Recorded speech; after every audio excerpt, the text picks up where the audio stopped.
अवंतीपुरा कश्मीर के चरसू गांव से ताल्लुक रखने वाली 14 साला वुशु खिलाड़ी सायरा हमीद अपनी मेहनत के साथ जिला, रियासती और कौमी सतह पर मुख्तलिफ मुकाबलों में शानदार कारकर्दगी दिखा रही हैं।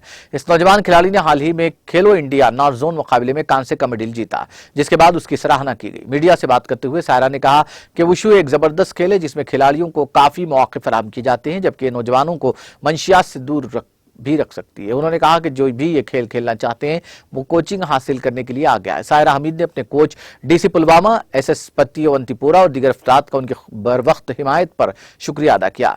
उधर प्रिंसिपल हिजाज स्कूल इम्तियाज अहमद ने सायरा को नॉर्थ इंडिया गेम्स में कांसे का मेडल जीतने पर मुबारकबाद दी और उम्मीद जाहिर की कि वो आने वाले वक्त में बैनुल-अक़वामी सतह पर दिखाई देंगी।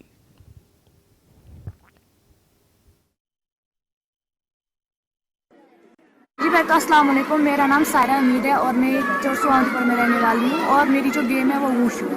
वुशु एक कॉम्बैट गेम है। इसमें मतलब सब पंचेस होते हैं, किक्स होते हैं और थ्रोज भी होते हैं। ये बहुत इंटरेस्टिंग गेम है, तो मैंने स्टार्ट की थी गेम की। जो खेलो इंडिया का इवेंट हुआ था श्रीनगर में, नॉर्थ इंडिया का, तो वहाँ पर मैंने खेला और मैंने एक ब्रॉन्ज मेडल जीता। ये मैसेज बोलना चाहती हूँ कि इसमें पार्टिसिपेट करो। इसमें एक तो बहुत स्कोप है और आप मतलब बहुत चीज़ों पे बच पाओगे। मतलब कोई ड्रग एडिक्ट होगा, अगर आपको इसमें पार्टिसिपेट अगर करोगे तो आपको बहुत फायदा मिलेगा। मेरा यही प्लान है कि मैं इंटरनेशनल प्लेयर बनना चाहती हूँ, एशियन गेम्स में खेलना चाहती हूँ और जो वर्ल्ड चैंपियनशिप है उसमें भी खेलना चाहती हूँ। मैं थैंक्स करना चाहती हूँ मेरे जो कोच है और मेरे 2 कोच है, एक श्रेयब सर और एक यासिर सर। हमको एक तो बहुत